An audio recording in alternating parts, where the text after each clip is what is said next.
Bienvenue dans le premier épisode de mon nouveau podcast. Je suis Monia, tu me connais peut-être déjà à travers mon compte Instagram, Pharma Mama. Docteur en pharmacie, maman de 2 enfants, je partage sur mon compte des conseils santé naturelle autour de la grossesse, des bébés et plus généralement pour toute la famille et des conseils autour de ma vie de maman.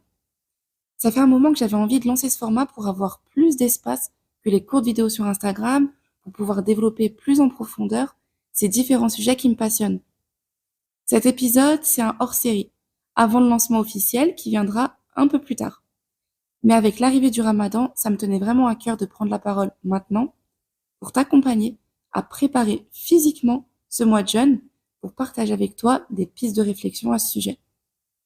C'est donc une première, ça sera pas parfait, mais à la fin de l'épisode, n'hésite pas à me dire ce que tu en as pensé, à me partager ton ressenti, tes critiques constructives, et on se retrouve très bientôt pour un rendez-vous plus régulier sous ce format. Alors c'est parti, bismillah. Donc le mois du Ramadan approche et on a tous à cœur de s'y préparer pour pouvoir le vivre le plus pleinement. Donc pour préparer le Ramadan, on a l'habitude de voir la préparation de la décoration, des programmes de lecture, des programmes divers et variés pour toute la famille, les menus, l'anticipation des repas, etc. Mais il y a un aspect qu'on oublie très souvent, mais un aspect qui est pourtant évident, c'est de préparer son corps. Oui, le Ramadan, ce n'est pas seulement le jeûne, c'est avant tout le mois du Coran, le mois de la réforme. C'est vraiment un reset dans l'année pour faire le point, pour s'améliorer du côté spirituel, oui, c'est évident, mais aussi du côté physique. Le jeûne, même s'il est avant tout spirituel, il a aussi des effets physiques très importants et passer à côté de ses bénéfices, c'est vraiment dommage. Donc dans cet épisode, on va voir ce qui se passe dans le corps quand on jeûne, pourquoi les premiers jours de jeûne peuvent être plus difficiles et surtout, comment se préparer concrètement en amont pour vivre un Ramadan plus serein, avec plus d'énergie, avec moins d'effets négatifs sur les premiers jours et pouvoir en tirer un maximum de bienfaits. Des bienfaits physiques, mais de ces bienfaits physiques, il va en découler aussi logiquement des bienfaits spirituels, des bienfaits mentaux parce qu'en fait, tout est relié. Un corps qui fonctionne bien, qui est en forme, il va permettre de bien gérer le côté spirituel, la concentration, la motivation, les prières, les veillées, tout ça, ça sera facilité. À l'inverse, si on est très fatigué, si on est au ralenti, si on a des troubles digestifs, qu'on est ballonné, bah ça va finir forcément par se répercuter à un moment donné sur notre pratique. Et ça va jouer aussi sur le mental. Donc pour bien comprendre comment s'y préparer, on va voir déjà quels sont les effets du jeûne sur le corps. Quand on jeûne, le corps, il change de mode de fonctionnement. Il va d'abord utiliser ses réserves de sucre et progressivement, il apprend à aller chercher son énergie dans les graisses. Et je pense que tu le sais, la digestion, c'est quelque chose qui prend beaucoup d'énergie. Donc mettre la digestion en pause, ça va permettre à ton corps de se recentrer sur d'autres fonctions essentielles. Dans notre corps, on a des organes qui sont chargés de détoxifier le corps, comme le foie, les reins, les intestins. Et le jeûne, donc mettre la digestion en pause, ça va permettre d'optimiser le travail des organes de détoxification. Le nom scientifique, c'est les organes émonctoires. Donc le nettoyage, entre guillemets, de ton corps, il va se faire de façon plus efficace, plus en profondeur. Le jeûne, il va permettre aussi d'amplifier toutes les petites réparations au niveau de ton corps, de recycler toutes les cellules abîmées. Et l'objectif, à terme, c'est d'être en meilleure santé, d'avoir un regain d'énergie, une digestion plus légère quand le jeûne il est bien mené. Je précise, quand le jeûne il est bien mené. Parce que malheureusement, on peut complètement gâcher tous ces bénéfices si le soir, par exemple, on surcharge son corps avec une alimentation trop riche et de mauvaise qualité. Ça, on y reviendra un peu plus tard. Donc avant d'en arriver là, à une amélioration du bien-être, on passe par une phase d'adaptation. Donc c'est une phase pendant laquelle le corps il va apprendre à fonctionner différemment et ça on l'observe surtout les premiers jours. Je pense que tu l'as déjà constaté par toi-même, les premiers jours de jeûne, c'est les jours les plus difficiles. On peut ressentir une grosse fatigue, des maux de tête, un brouillard mental. Alors à ton avis, pourquoi est-ce qu'on a tous ces symptômes? Alors il y a plusieurs raisons et la première, c'est la déshydratation. Même quand elle est légère, elle peut suffire à provoquer des maux de tête. Ensuite, on va avoir, donc les premiers jours, le corps, il est encore très dépendant du glucose. Le cerveau, quand on le prive d'un coup de son carburant habituel, ça peut provoquer toutes ces sensations-là, des maux de tête, brouillard mental. Et c'est aussi les symptômes qu'on observe avec le sevrage du sucre et aussi le sevrage de la caféine, de tous les stimulants. Donc le corps, il était habitué à recevoir du sucre, à recevoir de la caféine, et quand on le prive du jour au lendemain, il comprend plus rien. Il lui faut une phase pour s'adapter, et pendant cette phase-là, on va avoir de la fatigue, l'irritabilité, des maux de tête. Donc ce qu'il faut retenir, c'est que ces symptômes, c'est des signaux de cette phase d'adaptation. Et justement, se préparer physiquement avant le ramadan, ça permet de rendre cette adaptation, avec les changements de rythme de sommeil, les changements de rythme alimentaire, de rendre cette adaptation plus douce, moins brutale. Et c'est intéressant de se poser cette question. Est-ce que tu penses qu'un corps avec une hygiène de vie déséquilibrée, il aura plus d'effets secondaires les premiers jours de jeûne? Est-ce que tu penses qu'il aura plus de difficultés à s'adapter? Eh bien, un corps habitué au sucre, habitué aux produits ultra transformés, aux repas très fréquents, à la caféine, au manque de sommeil, au stress, ce corps-là, il est plus dépendant au glucose et aux stimulants. Donc, quand le jeûne il commence, le changement de carburant, il est plus brutal. Le corps, il va mettre plus de temps à s'adapter et les effets secondaires, ils sont souvent plus marqués. Donc, plus l'hygiène de vie est déséquilibrée avant le ramadan, plus les premiers jours, ils peuvent être inconfortables. Mais une fois l'adaptation passée, on ressent ensuite plus de clarté mentale, on va ressentir un regain d'énergie et un meilleur bien-être global. Donc maintenant qu'on a compris les effets du jeûne sur le corps, la première étape de ta préparation, c'est donc de faire un état des lieux de ta situation actuelle pour adapter à ta réalité cette préparation. Le point central qui va influencer tout ton ramadan, ça va être ton niveau d'énergie et de fatigue. On va donc apporter une attention particulière à ces deux piliers, le sommeil et l'alimentation. Si tu démarres le mois de ramadan déjà très fatigué, ça va être difficile et cette fatigue elle va continuer de s'accentuer. Donc, essaie progressivement d'améliorer ton rythme de sommeil, de viser un sommeil de qualité, un sommeil qui va être réellement réparateur. Par exemple, tu peux intégrer des micro-siestes qui vont t'aider à mieux récupérer. Essayer d'instaurer une heure de coucher régulière, d'enlever les écrans juste avant d'aller te coucher. Vraiment d'instaurer une routine de sommeil qui va favoriser un sommeil réparateur et de qualité. L'objectif, c'est de recharger les batteries avant que les rythmes soient tout chamboulés avec le ramadan. Et ça, fais-le progressivement. On ne te demande pas de changer toute ton hygiène de vie du jour au lendemain, mais déjà de prendre conscience de ce qui n'est pas optimal chez toi et d'ajuster petit à petit. C'est comme ça que ça pourra impacter positivement ta forme et que ça pourra l'impacter de façon durable. Instaurer des bonnes habitudes que tu pourras ancrer dans ton quotidien pendant et même après le ramadan. Après le sommeil, le deuxième pilier, c'est l'alimentation. Ta façon de te nourrir, ça va influencer directement ton énergie, ton niveau de fatigue. Rappelle-toi, comme je te l'ai dit, la digestion, ça demande énormément d'énergie. Donc, il y a 2 points à observer. La quantité et la qualité. D'abord, quelle quantité tu manges?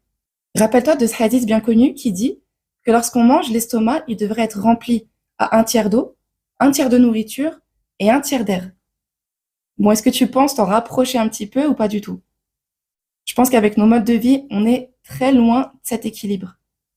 Donc la première étape, déjà, ça va être de prendre conscience de ça, de commencer à alléger la quantité de nourriture que tu vas apporter à ton corps. Dans la vie de tous les jours, oui, c'est quelque chose d'important pour notre quotidien toute l'année, mais là, c'est encore plus important juste avant la période de jeûne. C'est vraiment le moment d'alléger la quantité de nourriture qu'on va apporter au corps. Le but encore, c'est une transition douce, de pas habituer le corps à une quantité énorme de nourriture juste avant le jeûne. Ça me rappelle une anecdote, quand j'étais plus jeune, la veille du ramadan, on allait manger un tacos. C'est complètement illogique et c'est exactement ce qu'il ne faut pas faire. Surcharger l'organisme juste avant de rentrer en période de jeûne. Tu peux aussi t'habituer à jeûner régulièrement, les jours blancs, les lundis, les jeudis. Un corps qui est habitué à jeûner régulièrement, il s'adapte beaucoup mieux. Régulièrement, tu vas améliorer son travail de détoxification, ce qui va t'aider à mieux vivre la période de transition des premiers jours et à tirer un maximum de bénéfices du nettoyage plus profond que permet le mois de Ramadan. Après avoir regardé la quantité, c'est important de regarder aussi la qualité. Une alimentation trop riche en sucre raffiné, en produits ultra transformés, en additifs, en excès de gras, tout ça, ça va surcharger ton métabolisme. Ton foie, tes intestins, ils devront travailler beaucoup plus. Ça va demander beaucoup d'énergie pour digérer, pour éliminer, ça va favoriser l'inflammation dans ton corps et ça va fatiguer ton corps. Donc, essaie jour après jour d'améliorer la qualité de tes repas. On cherche pas forcément la perfection, mais de s'habituer à être dans un équilibre entre l'alimentation plaisir et l'alimentation qualitative. De prendre conscience de ce qui nourrit vraiment mon corps et que certaines habitudes alimentaires, elles n'apportent rien de positif, mais elles vont surcharger, elles vont impacter négativement et sur plein d'autres choses. Par exemple, les ballonnements, les troubles digestifs, des nausées, ça va engendrer de la prise de poids, on va retrouver aussi des boutons d'acné, etc. Donc, prendre conscience de tout ça avant le ramadan, ça va te permettre, pendant le ramadan, de bien gérer ta journée de jeûne, mais aussi et surtout, le soir, de mieux gérer toutes les phases d'alimentation. Si la journée, tu purifies ton organisme grâce au jeûne, mais que le soir, tu le surcharges, tu passes à côté d'une grande partie des bénéfices physiques. Et ça, c'est vraiment dommage. C'est vraiment l'erreur qu'on voit le plus couramment. Un mot important aussi sur le sucre et le café. Donc, j'en ai parlé tout à l'heure quand on parlait de la phase d'adaptation. Donc, si tu es addict au sucre ou au café, c'est important de réduire ta consommation avant le début du ramadan. Pourquoi? Eh bien, tout simplement pour réduire les symptômes de sevrage, pour limiter tout ce qui va être maux de tête, irritabilité, fatigue, baisse de morale. Fais-le progressivement. Par exemple, évalue ta consommation quotidienne de café et diminue progressivement, ou tu peux aussi le remplacer par des alternatives plus douces. Par exemple, le maté. Le maté, il est riche en caféine, mais on va pas avoir ce pic de caféine qu'on observe juste après la consommation de café, donc ce pic qui redescend aussi brutalement. Avec le maté, on va avoir une diffusion plus progressive et donc une énergie plus stable. Donc on a parlé du sommeil, de l'alimentation, et autre point très important pour ne pas dire primordial, si tu traînes une fatigue chronique, c'est super important de faire un bilan sanguin pour voir si tu as des déséquilibres, si tu as des carences, parce que certaines, elles peuvent accentuer la fatigue. Elles peuvent être à l'origine de cette fatigue ou l'accentuer. Typiquement, par exemple, une carence en fer. Si tu veux avoir une bonne énergie, être en bonne santé, avoir une bonne vitalité, il faudra absolument la corriger. Et pour être en forme ce ramadan, c'est important de le faire avant que ce mois de jeûne commence. Donc il faudra identifier tes carences et les combler. Et pour les combler, ça se fait via l'alimentation, mais aussi on peut s'aider de compléments alimentaires. Donc les compléments, ça peut être une béquille très efficace quand ils sont bien ciblés, bien choisis et de bonne qualité. Par exemple, tu peux avoir besoin de te supplémenter en magnésium pour gérer la fatigue liée au stress, en vitamine D pour ton équilibre hormonal, pour réguler ton inflammation, ton humeur, etc. Le choix des compléments alimentaires qui vont vraiment t'aider, c'est vraiment du cas par cas. Donc là, je vais pas trop détailler. Ça pourrait vraiment faire l'objet d'un épisode de podcast à lui seul. Mais en attendant, n'hésite pas à aller voir sur mon compte Instagram. J'ai plusieurs posts où j'évoque déjà le sujet. Bon, avec cet épisode, j'essaye de sensibiliser à la préparation physique. Mais j'aimerais insister sur un point important. Tous ces conseils pour la préparation physique, c'est pas là pour te rajouter une charge mentale. Je veux pas que ça te rajoute quelque chose à faire dans toutes tes to-do list. Mais c'est plutôt pour t'appeler à enlever les excès, à être à l'écoute de ton corps. La charge mentale, la surstimulation, tout ça, ça va impacter aussi ta forme physique. On voit beaucoup de contenu sur les réseaux, des préparatifs, de la déco, des programmes, etc. Prends tout ça avec du recul.